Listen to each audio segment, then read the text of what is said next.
Among the array of distinguished Roman emperors, some names shine brighter than others, yet history sometimes unfairly forgets those who ruled wisely and peacefully.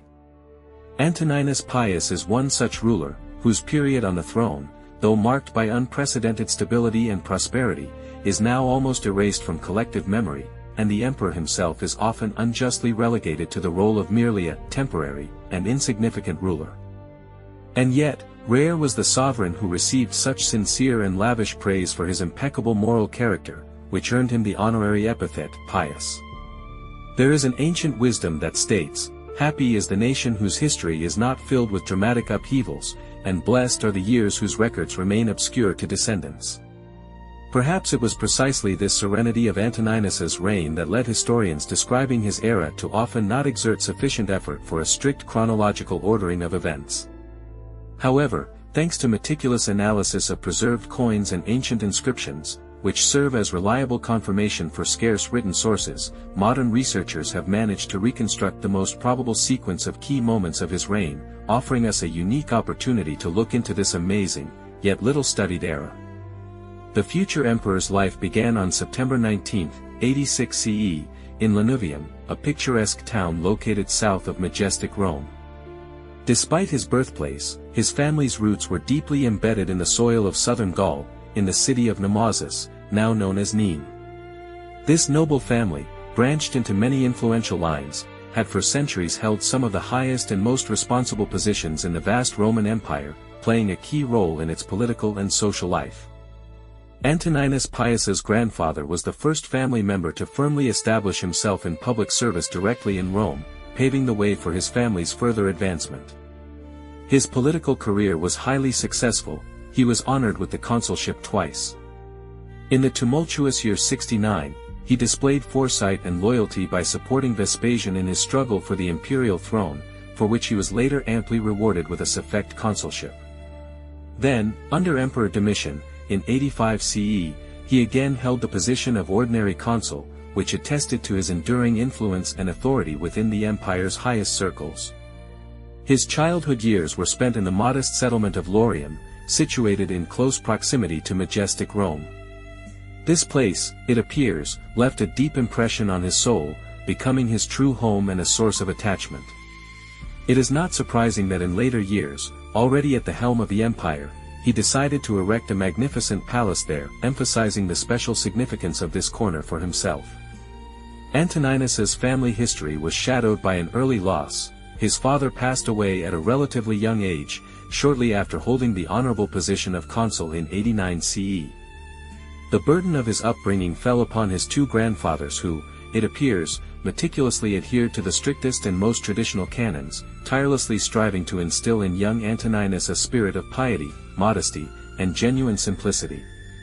In 101 CE, Antoninus reached adulthood, marking the beginning of his journey through the traditional senatorial cursus honorum, the sequence of public offices obligatory for members of the nobility. Nevertheless, surprisingly, written sources remain silent about his early career steps until 120 CE, when he finally attained one of the highest echelons of power, becoming consul. By this time, he had already tied the knot with Aeneia Galeria Faustina, who later became widely known as Faustina the Elder. Faustina belonged to a family with an impeccable reputation, and notably, her family's roots, like Antoninus's own, originated in a provincial background. However, similar to his own lineage, his wife's family had been firmly established in Italy for many generations, with its distinguished members achieving significant and high official positions within the state hierarchy. Their union produced 4 children, 2 daughters and 2 sons. Unfortunately, the harsh realities of the time claimed the lives of 3 of them before Antoninus assumed the burden of imperial power. Only Faustina the younger outlived her siblings, and it was she who was destined to become the wife of Marcus Aurelius, one of the greatest Roman emperors, in the future. Upon completing his consular term, Antoninus decided to retire to his country estate, seeking solitude and a peaceful existence. However, his tranquility proved fleeting, as his retirement did not last long. Soon after, when Emperor Hadrian administratively divided Italy into 4 extensive districts, Antoninus, as one of the distinguished former consuls, was honored with the charge of governing one of these newly formed provinces. Specifically, the district encompassing the lands of Etruria and Umbria was placed under his supervision. The exact duration of his tenure in this post remains unclear to historians, but it is presumed that he may have held this responsible position for several years. Between 133 and 136 CE, Antoninus held the position of proconsul of the province of Asia. This proconsulship was rightly considered one of the most prestigious and respected among all provincial administrative positions in the empire. As governor, Antoninus demonstrated not only firmness in administration but also outstanding abilities for decisive leadership. Every matter was handled by him with utmost seriousness, and his primary attention was focused on ensuring and enhancing the material prosperity of the province under his charge. Upon his return to Rome in 136 CE, he was admitted into Emperor Hadrian's inner circle, becoming a member of his private council, a key body through which the practical aspects of the entire empire's life were managed. Within this influential advisory body, Antoninus quickly earned a reputation as a proponent of moderate and gentle approaches to state affairs. The renowned Marcus Aurelius, who later became emperor, subsequently repeatedly mentioned Antoninus's modesty and simple tastes, emphasizing their unchanging nature both before and after his ascension to the imperial throne. He also highlighted in Antoninus's character qualities such as sobriety of mind, absolute truthfulness, and innate restraint, traits that, in Marcus Aurelius's opinion, were the true embodiment of the best virtues of early Roman Republic citizens. Antoninus, having completed his cursus honorum, the traditional path of honors, had by that point already become one of the most influential and respected figures in the Roman state, thanks to his undeniable moral integrity, innate nobility of character, and impeccable fulfillment of all his state duties.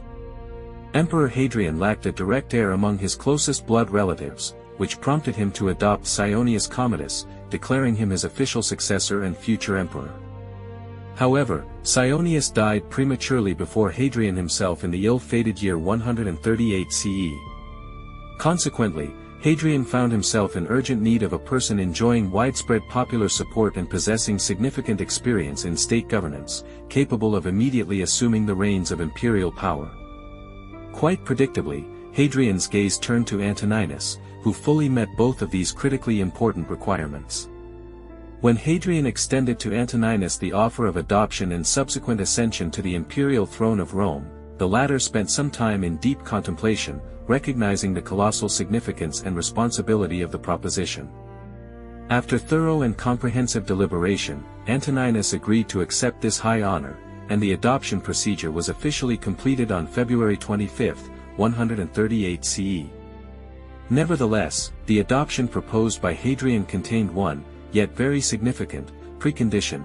Antoninus was obliged, in turn, to adopt Marcus Annius Verus, Hadrian's own nephew, as well as Lucius, the son of the late Caionius Commodus. It was these two who subsequently ascended to the imperial throne, becoming known as Marcus Aurelius and Lucius Verus, respectively. It is presumed that Hadrian harbored the hope that Antoninus would serve as a temporary ruler, only for a period sufficient for Marcus and Lucius to reach maturity and be able to govern the empire independently. Fragments of the speech Hadrian delivered to the Senate, introducing Antoninus as his successor, have been preserved in the annals of history. His words were as follows: "Fate has taken Caionius from us, but I have found you an emperor, noble, gentle, obedient, intelligent, neither headstrong and rash due to youth, nor negligent due to old age." Following his adoption, Antoninus was immediately granted key powers inherent in imperial authority, proconsular imperium and tribunician power. Thus, although he did not yet formally bear the title of emperor, he was already effectively sharing the burden of governing the empire, as Hadrian suffered from a debilitating illness that rendered him irrational and even prone to suicide. A widely known English proverb states, "Power corrupts, and absolute power corrupts absolutely." However, this assertion proved untenable concerning Antoninus. On the contrary, it seemed that with each new level of authority and increasing responsibility, his sense of honor and duty only strengthened and deepened. Later, Marcus Aurelius, his adopted son, would speak of his mentor with deep respect, pointing to him as the brightest example of how a sovereign can preserve and even strengthen his inner core amidst unlimited power. be firm, as he was, with an even temper, pious, cheerful, kind, despising empty glory, cautious, precise, diligent, and meticulous. Do not rush and do not delay, and let your tastes be simple. For months after his adoption, specifically on July 10, 138 CE, Hadrian passed away, and Antoninus was officially proclaimed the new emperor of Rome.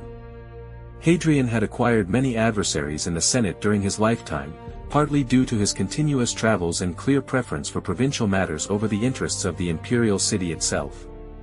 Another cause of discontent was the division of Italy, which effectively significantly curtailed the Senate's influence and powers.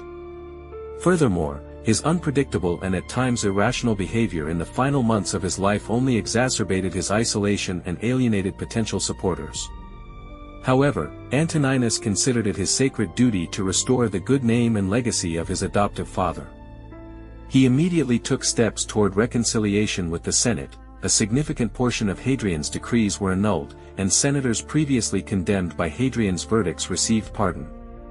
The administrative division of Italy was abolished, and it reverted to its former structure, which had existed since the time of Emperor Augustus. Nevertheless, the task of deifying Hadrian proved to be quite challenging. Antoninus persistently implored the senators and even threatened to abdicate if they did not give their consent. Ultimately, the Senate conceded, partly out of deep respect for Antoninus's character, and partly out of fear of the legion's reaction, among whom Hadrian enjoyed undeniable popularity. From then on, Antoninus adopted it as an unshakable rule to constantly consult with the Senate and accommodate its wishes to the greatest extent possible. It was precisely due to such peaceful and pious rule that he earned the epithet, Pius. Thus, he entered history as Antoninus Pius. The beginning of Antoninus Pius's reign was marked by a highly favorable period. Members of the senatorial order felt deep satisfaction that one of their own had ascended to the imperial throne. For a long time, he had been a full member of this influential assembly, sharing their way of life and interests, while demonstrating no ambition for higher posts. Thus, he was able to fully empathize with their hopes and claims, showing a willingness to grant them not just formal, but genuine power. At the same time, the provinces of the empire, quite naturally, showed favor towards the person chosen by Hadrian himself.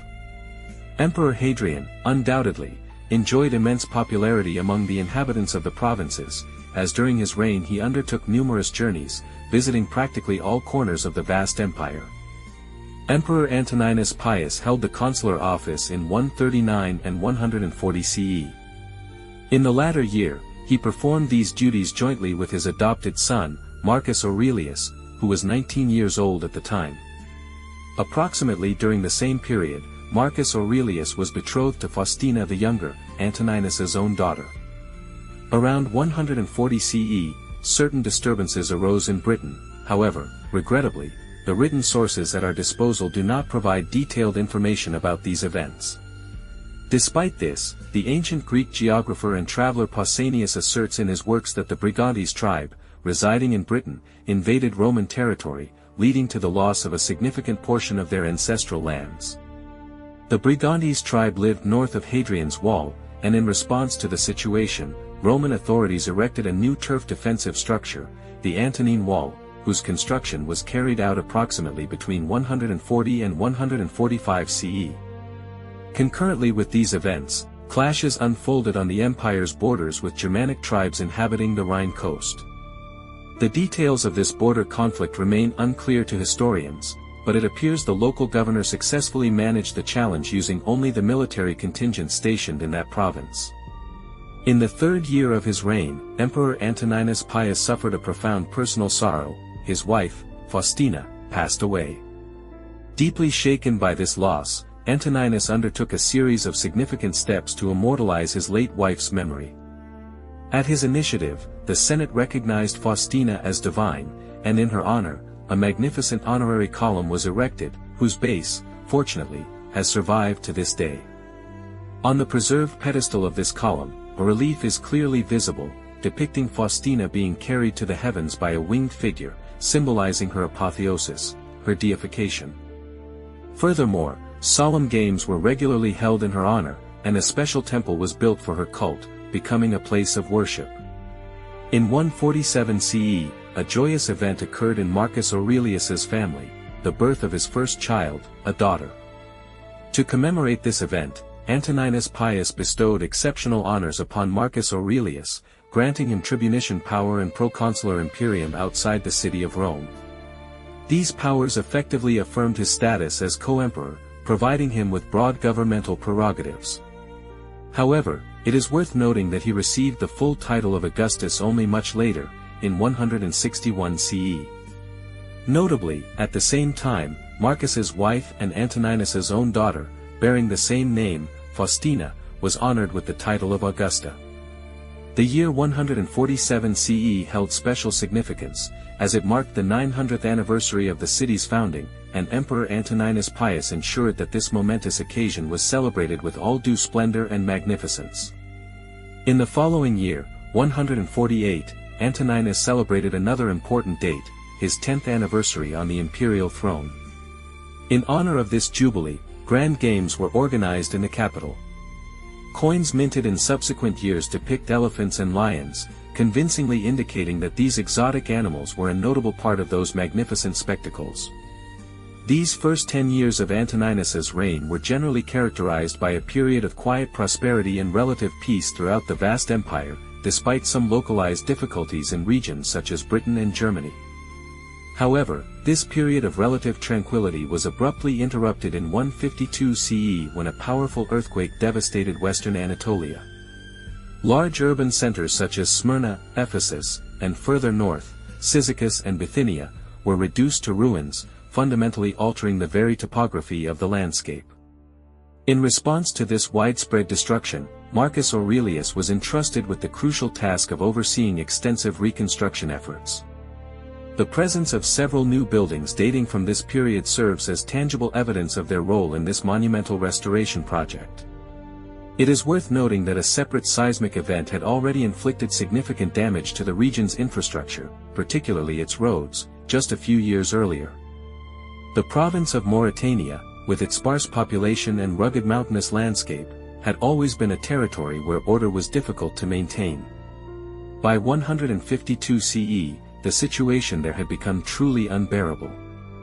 Communication routes were no longer safe, and the mighty Atlas Mountains served as a virtually impregnable refuge for numerous bandits.